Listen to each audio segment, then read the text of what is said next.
Welcome to Under the Sun podcast. I'm Ilea. And I'm Irene. Grab a cup of coffee and your comfiest sweats and join us every Monday as two best friends discuss everything from raising free-range gremlins to business and really everything under the sun. Let's get started, and thanks for being here.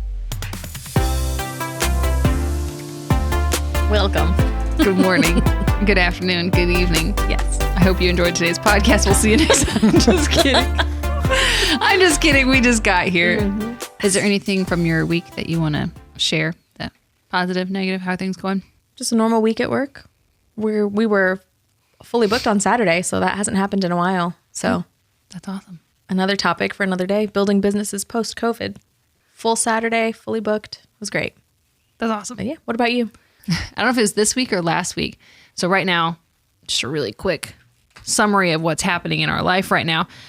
We sold our home and we're living in a short-term rental in a city near you. Actually, in the city we're in right now. Yeah. And there were gunshots outside of our house. Oh, geez. So that kind of segues into safety and how we're going to talk today about being a woman and concealed carrying and protecting our family. I'm excited. I'm so excited. I don't know. I never thought I would conceal carry because I don't know. I didn't think it was necessary. Mm-hmm. But did little kid you ever think that way? Like in your childhood, I will say, because little kid me is not surprised that adult me carries. Okay. And I was trying to find it for this podcast. You also grew up in New Mexico. I did. And like Breaking Bad is kind of jokey, but it's also kind of not. But there's a picture of, if I find it, by the time we post this episode, I'll post it on the Instagram, but there's a picture of me and my siblings where I forced them to play Super Secret Spy. And I had these like, I don't know why they were so tight. They were a little kid, like cotton, but it was like suction cup to me and it was suction cup to my giant head. And I'm there with my brother's Nerf gun and I made him pose with me and I made him sneak around the house and find my sister. And we played spy all the time. So little kid me's not surprised, but did little kid you? That triggered a couple different memories. One, I always was some type of cowgirl with like revolvers in my like fake little holster for Halloween. Yeah. And also when you said Nerf gun, I remember the one really bad injury I had growing up as a kid was I was riding down our road, Millis Road. And have you heard this story? I don't know. Maybe. When we lived in Oklahoma, I was riding down the road on my bicycle and I had just gotten my sister's hand-me-down bicycle, but it was all decked out in pink. And I was not a pink gal. Yeah. I'm not a pink kid. So I took off the handlebars. I took off all like the pink accessories just to have like a plain white bike. So I took off the handle, the spongy things, so it was just the bare metal. And I remember having a huge water gun posted on the front and sneaking up behind my sister Tabitha, who was walking our dogs. And then our grumpy neighbor came up behind me in the car and I didn't realize it. And she laid on her horn to scare me because she didn't like that there were 7 kids always running around. Yeah, and so the handlebars just rotated and flipped and my throat fell on this is a very violent podcast so far. But it went in my throat and like my skin was hanging by a string. And I went into my dad. I was like, oh, and he was like, we'll super glue it. And he super glued it and it's fine. I would have super glued my finger, but I didn't have it. So just held pressure until it kind of stopped bleeding enough for a Band-Aid, but super glue works wonders. I was anticipating you saying like I was cutting someone's hair and then I got distracted and clipped my fingers. No. I have cut hair.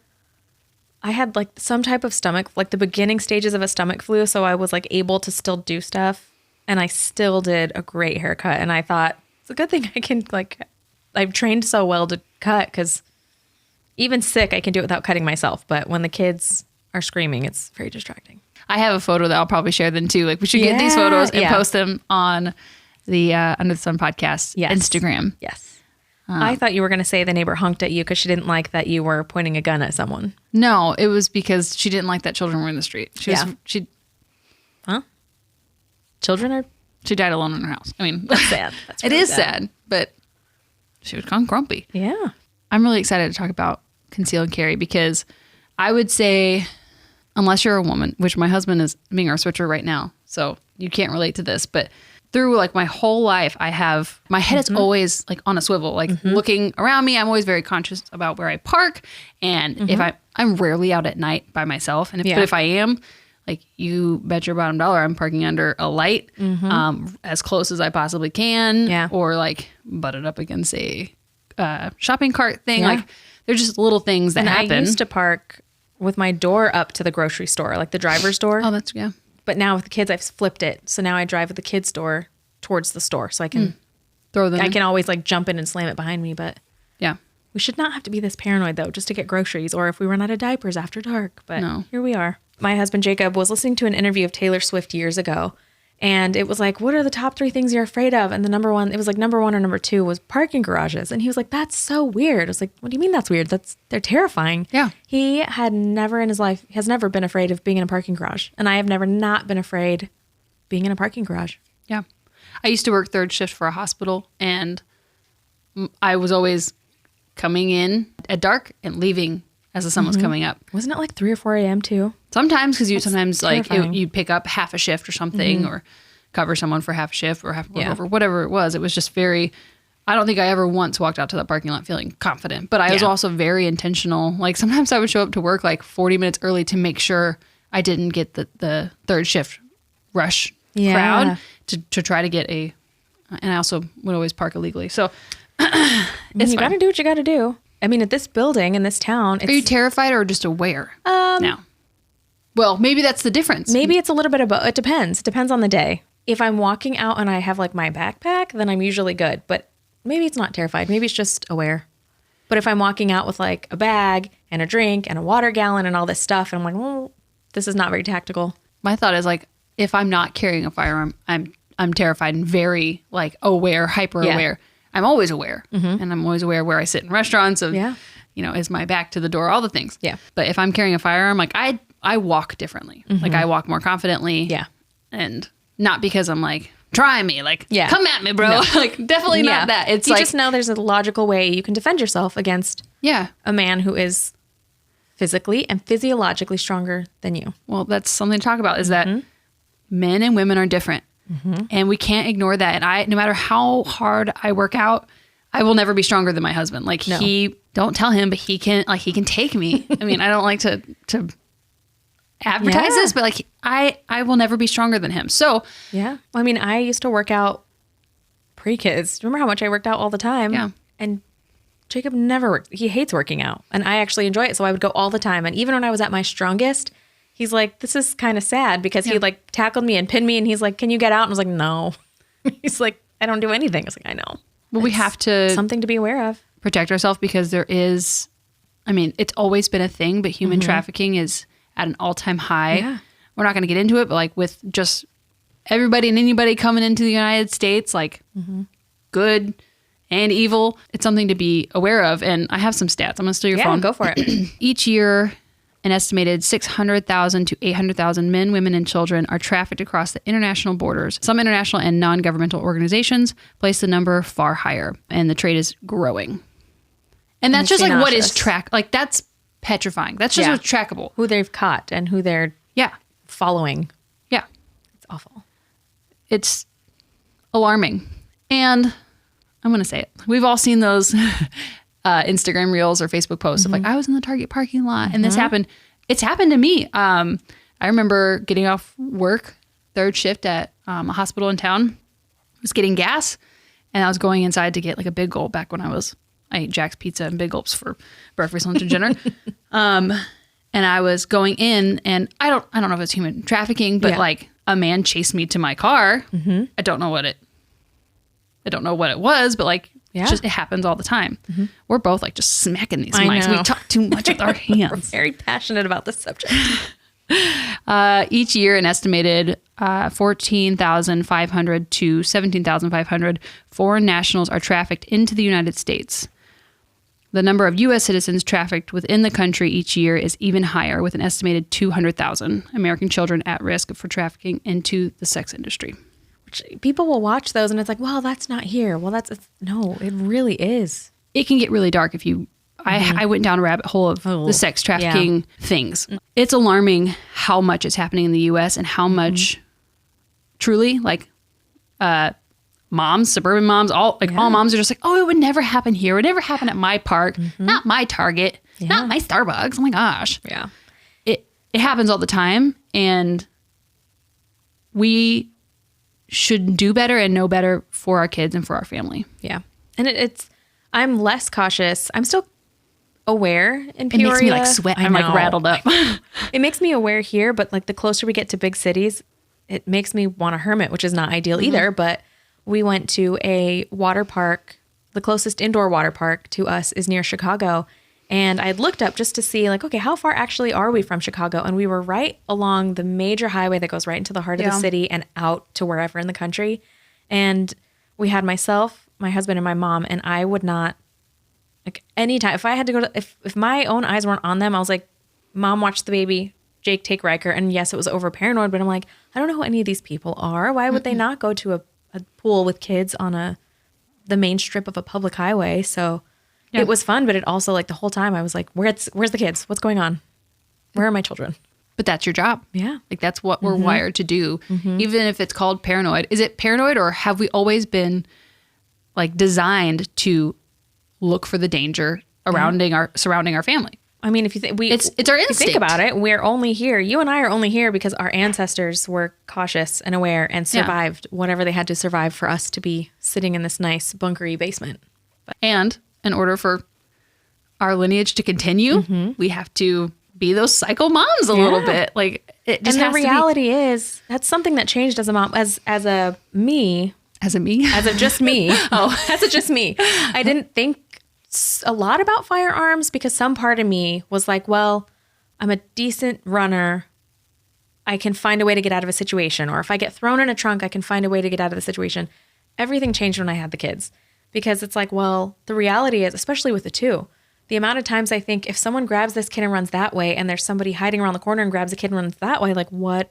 Yeah. I can't just like, or if someone grabs one of them, I can't just leave the stroller to sprint after this person. Yeah. So things change. It's not all about your body and your ability and your tactical mindset. It's what am I going to do in the reality of the situation? And no, the answer is not just to pull out a firearm and start shooting because you could hit your child. It's to be hit your child aware, or innocent bystander. Know your tools, know your surroundings, be confident. And a lot of times they're not going to go after you if you fight, look like you're going to fight. Yeah. So I feel like for me and my small man's complex, like I'm not going to fight, but no, it's not legal to brandish a firearm. But if my life is in danger or my children's lives are in danger, I'm not afraid to pull it out. That's what she said. Oh, I'm a professional. But that's the thing. So there was a documentary I watched where they interviewed a serial killer and they asked him, what do you look for in a target? Because he was really, I mean, like most serial killers are pretty narcissistic and self-absorbed.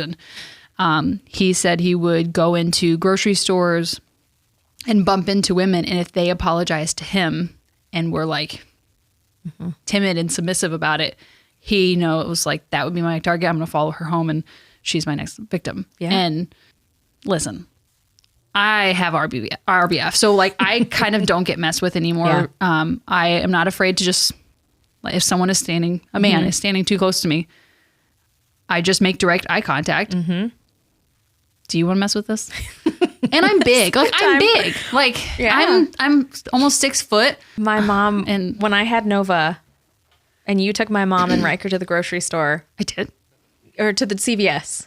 Oh, after. Like right after. Right after. Yeah. It was, I don't know how masky you want to get her if you even care, but it was when masks were not mandatory, but like people were still weird about it. And my mom was like, I don't have a mask. She was frantic because her daughter just had a baby. Like everything's happening. And you guys she was like, I don't have a mask to go in. And you looked at her and you said, just follow me. No one's going to say anything to me. I'm 6 foot tall and scary. I don't even remember that, but I'm not surprised. She laughed so hard. And she's like, and she said, you're right. No one said anything to her in the store. I was like, yeah. Because if you look like, don't mess with me, they're not going to mess with you. So my life motto is act confident and no one will question you. Because it's like, true. Nobody knows what's going on. Nobody knows who's in charge. Yeah.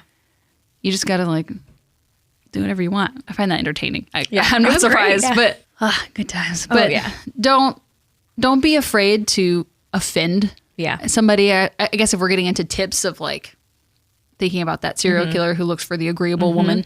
I remember one time specifically, I was in Target and I was looking at cosmetics and there was a dude in like a gray hoodie and like really baggy pants. I could smell him. And there's no reason you should be in the woman's cosmetics. Like, get out of here. Yeah. If I tried to bribe Jake to go get me any kind of cosmetic, I don't know. Maybe there are people out there that will, but he will not. Also, I don't want him choosing for me and getting the wrong thing. But get out of the cosmetics. Yeah. That's weird. So he was standing way too close looking at a random item. and call it bitchy. That's fine. I don't care. Like, I felt unsafe. And like, our body tells us so much more than we can actually perceive with our eyes. Like, like if your body is like, if you're a woman and you hear this, like, you will know. I don't know that dudes will understand it. But like, you can tell, like, your body changes. Like, you get your hair sticks up on end, and you're like, something is around me that is not right. Yeah, this that is not women's good. tuition. Women's tuition. Women's tuition. It really is like. We are the weaker sex. Like, there's no, it's so we have to have an advantage. Have some kind of advantage. And that advantage is that, like, we know something's things. going to happen. We know things. It's like the shoulders raised, like, I'm sweating, something's happening.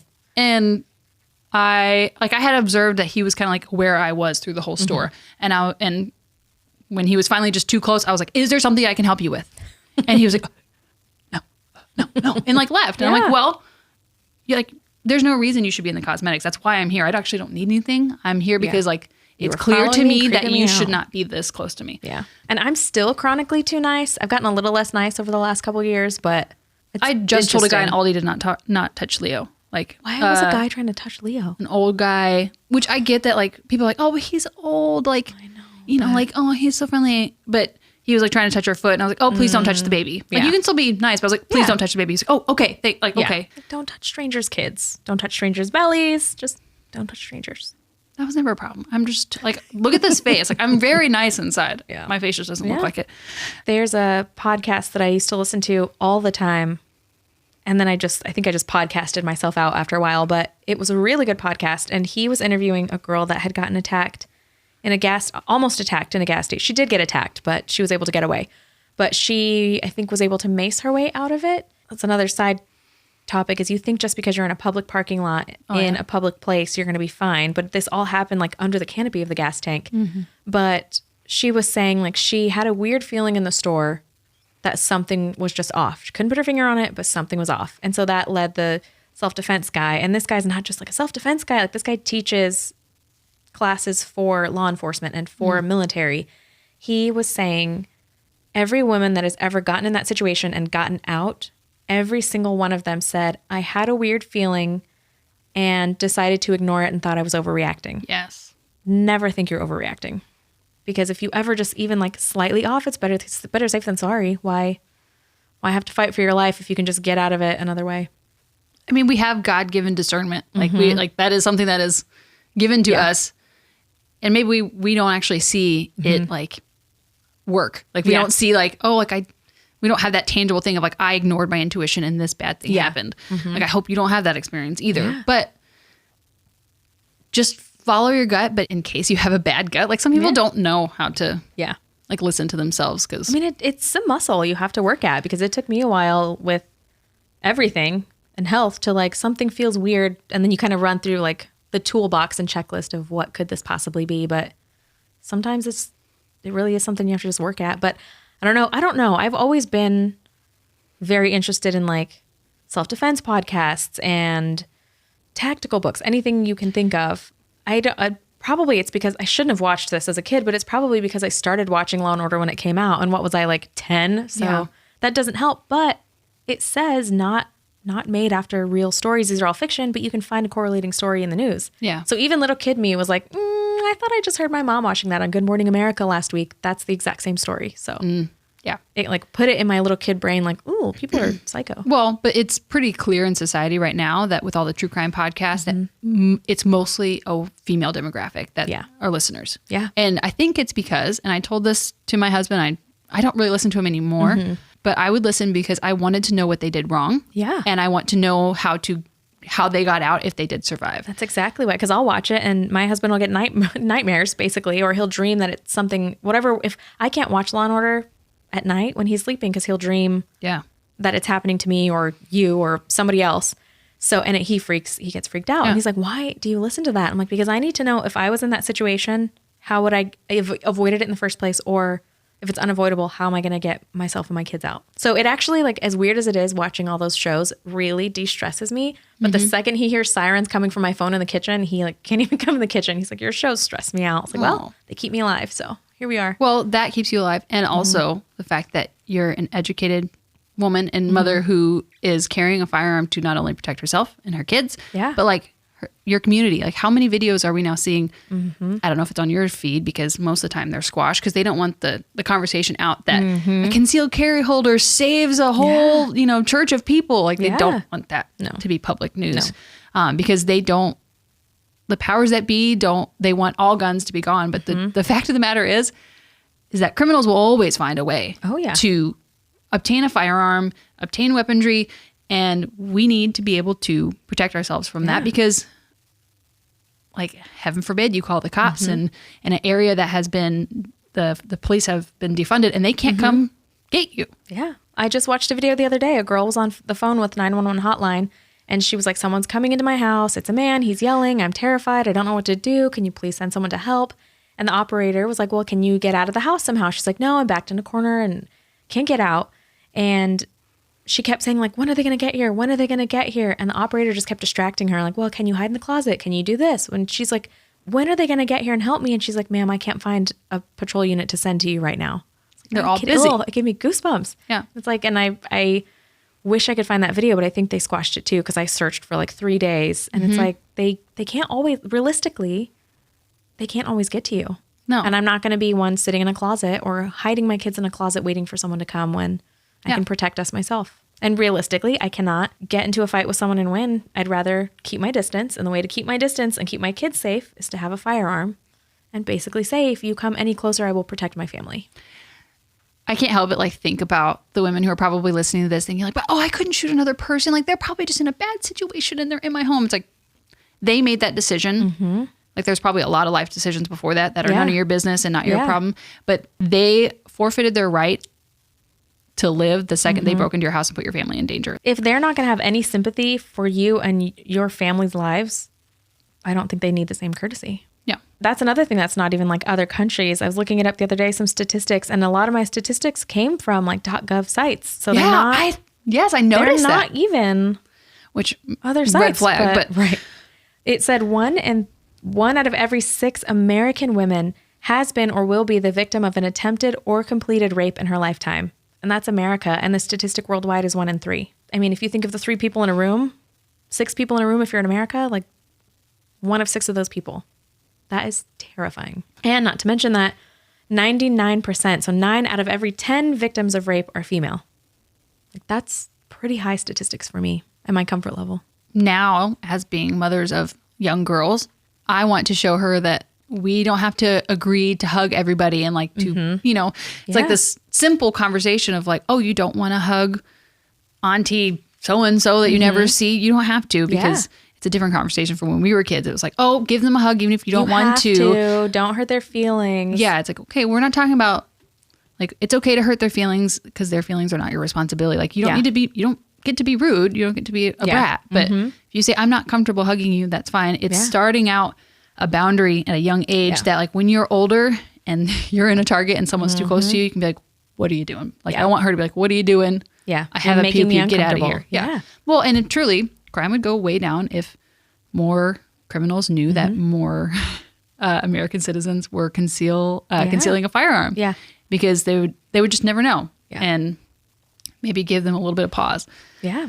That's a weird boundary as a mom. Now that my son's almost 4, if I go up to him to pick him up and he's like, no, Mom, don't kiss me. Like, the mom in me just wants to grab him and smush him and kiss him to death. And like, I'm training a future man part in me is like, okay, if you don't want me to kiss you, I'll come back later and bite your nose off. And then he just yells no. But it's like, it's so hard to not. But I want him to know that respect. Yeah. From everyone, including his dad and I. Like, if you say no, I don't want any kisses, I won't kiss you. It's heartbreaking, but like that's teaching a really big lesson for the future him.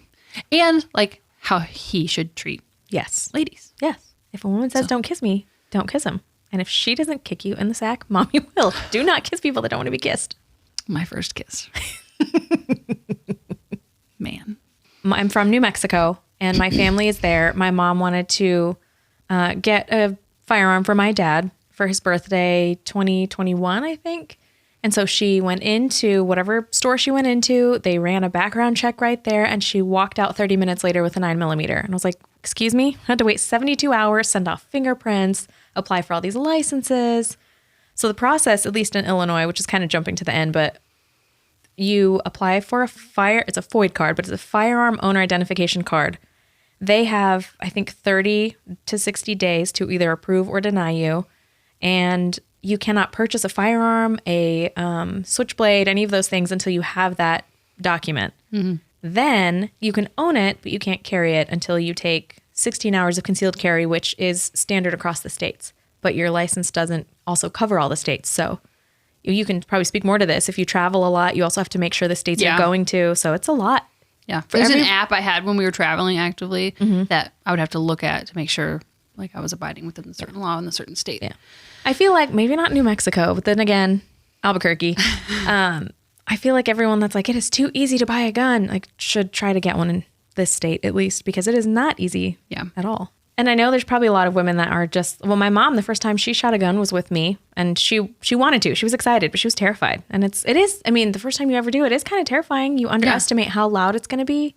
And like I shot on an indoor range for the first time. So like you can like feel it reverberate in your heart because it's so loud. Yeah. But there's so many different ways to go off of like finding even the right gun for you. But when I got my gun, I don't know how long I've had my FOID card, but it was one of my birthdays, and Jacob and I went to get a gun, and he's like, how about a 22? I was like, no, I need a 40 caliber.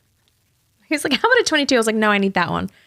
And then I got a 40 caliber, I think because I have short man's complex. The women who are listening to this probably don't know what that means. It's a very large gun. Yeah. And I'm very short torsoed. So I don't know how I thought I was going to conceal this with my torso space because it's very long. I still love it. That's my like in-house gun. That one's in my bedroom. That one means business. Not logical to carry around. It also has a lot of other things. Like it was a cheaper gun because it was my first one. I didn't want to go spend the amount of money I would probably spend today if I bought a new one. Yeah. But it's not, realistically, it's not a great gun to have. So you really do have to find the size, the caliber, the one that works for you. When I went to get a new one, I switched to a Ruger, which was a 9mm, a little bit smaller, very, very comfortable to carry. It was very short, like it fit my hand size, fit my body size, but it malfunctioned, which I don't want to have to be in the situation where it malfunctions and then I still die. Mm-hmm. So while I was in my concealed carry training, what actually sold me to buy Glocks, and I'm unless I'm convinced otherwise, which will probably be pretty hard, I'll probably buy Glocks for the rest of my life, because in the class, they were talking about how the safety ratings of Glocks are so high. They have field tested them. You can throw it across the room. You can drop it off a building. And apparently there are videos where you can watch all of these tests being done. It will not fire unless you pull the trigger. And that was something. It's like, well, if I have a diaper bag or a backpack or a purse and my backpack falls off the table all the time, I need to know if my backpack falls off the table, it's not going to fire and accidentally do anything. Do you always have a round in the chamber? Just about always. Mm-hmm. But it's like, well, that was what led me to pick that size. So what's comfortable for me to carry in hand size, in bullet size, in torso size, and in lifestyle. But what's your deciding factor on purchasing a firearm? I think mine was different because my thing was I wanted to be confident with it. I didn't want to, because I had, like my husband is the kind of man who I remember when we were first married, like I'd be like doing dishes and he'd come up behind me and like put me in a chokehold and be like, how would you get out of this? And I was like, I'm doing dishes. And it was just like playful, whatever. Yeah, but also good tactical practice. It was. You have to be prepared. So like he would show me his firearm and you know, be like, hey, if I'm leaving, it's here. If you need to use it, this is how you do it. Mm-hmm. But like, it was always so hard to, you know, put around in the chamber, rack the slide, or to put bullets in the magazine. Like it was all very just tough. And I'm like, I don't have dainty hands, but like I'm not super strong wristed. Yeah. So I was like, I need to be confident in it and be able to like manipulate how I want it and not feel, because like it's already, if heaven forbid you have to use it, it's already going to be a very heated, heart racing situation. Yeah. So we went to a local gun shop and we went and I held a whole bunch of guns. And the only one I landed on that I liked was the Smith & Wesson EZ, like E and a Z. Mm-hmm. And it's like, it was made to be really easy. Like the slide's really easy to rack. The magazine's really easy to load. Am I going to stay with that forever? I don't know. 'Cause I'm more confident now. And now like I can rack his gun slide. Yeah. No problem. But I wanted to build that confidence first before I actually carried it on my person to, like out into the world. Because truly, if you carry it and you're not confident, then you're not going to be likely to pull it out if you're terrified of it. Yeah. And like, I know, like, heaven forbid I have to use it. I want to be able to keep like my fellow community members safe / like my family that's with me or friends that are with me, because I don't want to accidentally shoot it at somebody who doesn't deserve it. But I would say, like, go to a gun shop or find a friend. I mean, if you have like a guy friend in your life or a girlfriend that concealed carries, most likely they want to talk about it. Also, they're never going to pass up an opportunity. No one's ever going to say, do you think you could take me shooting? No, I don't really feel like shooting today. The answer is always absolutely. Let's go. Yes. Yeah. And you'll get used to it. Like we have a friend who just took her CCL and was shooting, and she was like, I just get anxious every time I pull the trigger. And now she's been shooting for like 6 months, and she's like, she's fine. Yeah. You get used to it. Yeah. Well, also the first day you actually are allowed to carry on your body, like, it's weird. You're kind of, like, your heart's kind of racing all day, just like feeling the weight of it. Yeah. And now I almost, like, I'll go to the grocery store, and if I can't feel it on my body, I'm like, where is it? What's happening? What's going on? Just the weight becomes comfortable versus terrifying. And this is something we didn't plan to talk about, I don't think, but we should share on our Instagram stories the different clips that we have, like the holsters and stuff, because as women, like, our outfits are very, like, we still want to make fashion choices, like matching sweatsuits, different colors, but matching nonetheless. Yes. And we just did our photos for the podcast last weekend, a couple days ago. These are really comfortable. And we decided that we were going to wear them for the podcast. But what holster you hold it in matters, so that you can wear cute outfits still. Yeah. And like, I love a good pair of overalls. I will never say no to a good pair of overalls, but you can't, I mean, there's a shirt, but there's no like outside shirt to pull over it. So finding all the ways that work for you and what you want to wear and what your style choice is. Yeah. That's the difference between like male and female, is that like they're wearing pants and a shirt, like, pants and a hoodie, pants and a thing. I'm like, great. Yeah. I wear a belt like once a year. Yeah. You need something that can clip to your jeans, but that's just a side tangent. But find a gun that you're confident in. Yeah. And truly you will walk taller out in public. Yeah. Because you don't feel so susceptible to being thrown in a white van with no windows. Yeah. Like, you're still, it made me laugh because now I drive the murder van of the parking lot. Everyone in our strip, before they knew it was Jacob and I driving it, were like, who is driving that murder van? I was like, it's just me. Don't worry. But you're welcome for that murder van. Yes. I found it. Yes, you did. It is very different. Like, you're still aware that you could be thrown in a van, but like, I don't know, it makes me feel like, well, I have more than a fighting chance at this point if I am thrown in a van. Yeah. Which, another side tangent, a couple different times you said, heaven forbid you have to use it. I feel like a lot of people that don't own guns or are anti-gun or whatever is like, everyone that wants a gun just wants to run out, guns blazing. It's like, no.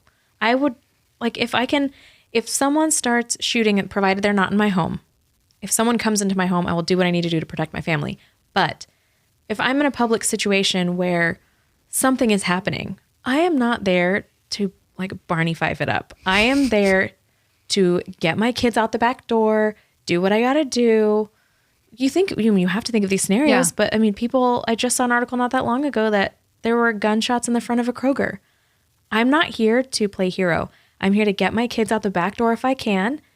And the only reason that I would have to do anything is if I'm out the back door and someone's there waiting for us out the back door too. Like, I'm not here to just take everybody out. Like, I'd rather never have to shoot it.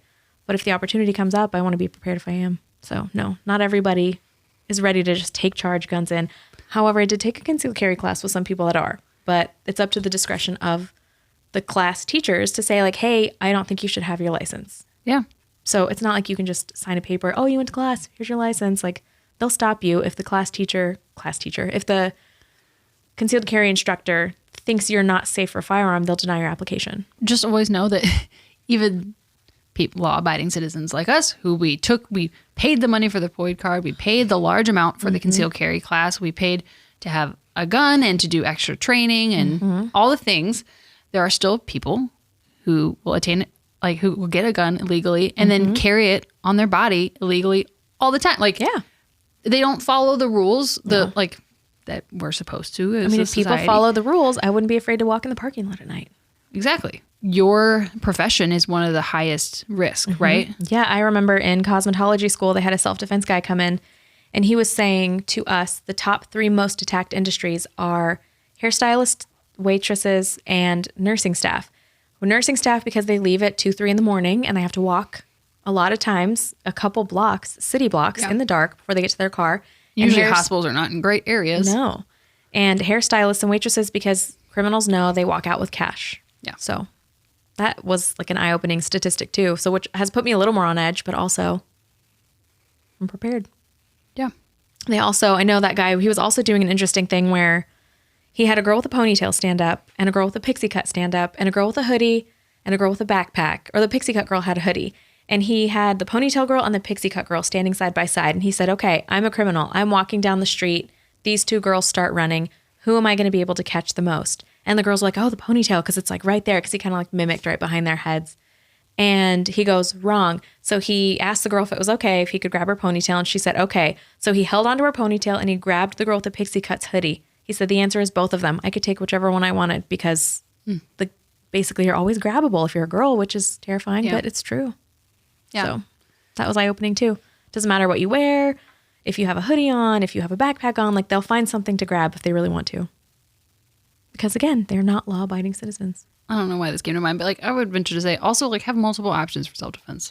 Like you have carried a large Bear Grylls knife in your backpack for most of the time I've known you. My Facebook just reminded me of the day I went to a laundromat and was eating an apple and didn't want to like chomp into it. Oh, and I remember that. I'm going to find that picture too. But yes, it's like this big. Yeah. And I think you gifted me one as well. I still have it somewhere.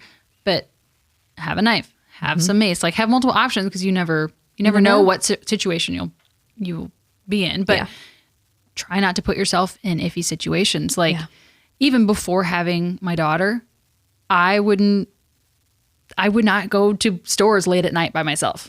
I'm not a bar hopper anyways, but like I hear stories of friends who are like, oh, I was at the club till like 2 a.m. and I just walked down the alley and then caught an Uber. And I'm like, you walked down an alley at 2 a.m. after you've been drinking by yourself? Uber by yourself. Yeah. Like just because it's an Uber doesn't mean they're safe. I mean, there's lots of Uber drivers who have done horrible things. But there's no like, they just, I'm not saying they deserved it by any means because that's, victim shaming, all the things, whatever. I'm not saying that.